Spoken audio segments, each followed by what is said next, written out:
In a busy town filled with noise and rushing footsteps, there lived a young man named Rohan who believed that success belonged only to the naturally talented.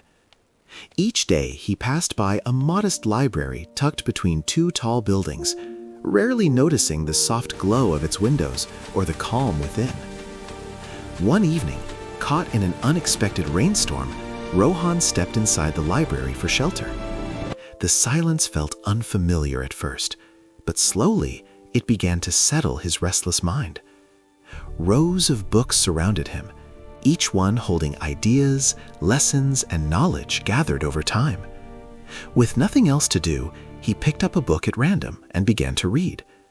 The words did not transform him instantly, nor did they reveal any secret shortcuts to success.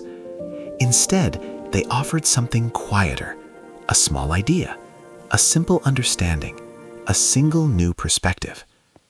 The next day, he returned, and then the next. Days turned into weeks, and weeks into months. Rohan did not notice a dramatic change, but small shifts began to appear.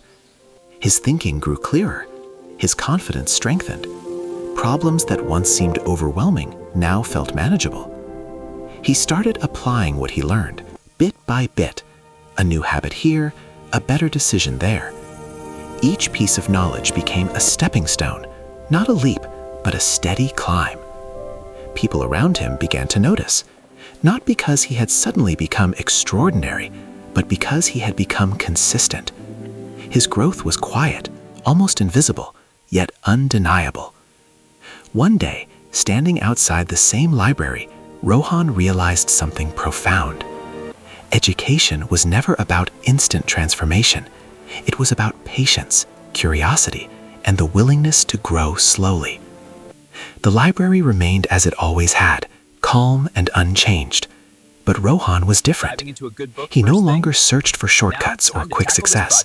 Instead, he trusted the quiet power of learning, knowing that even the smallest lesson, learned every day, could shape a meaningful and successful life.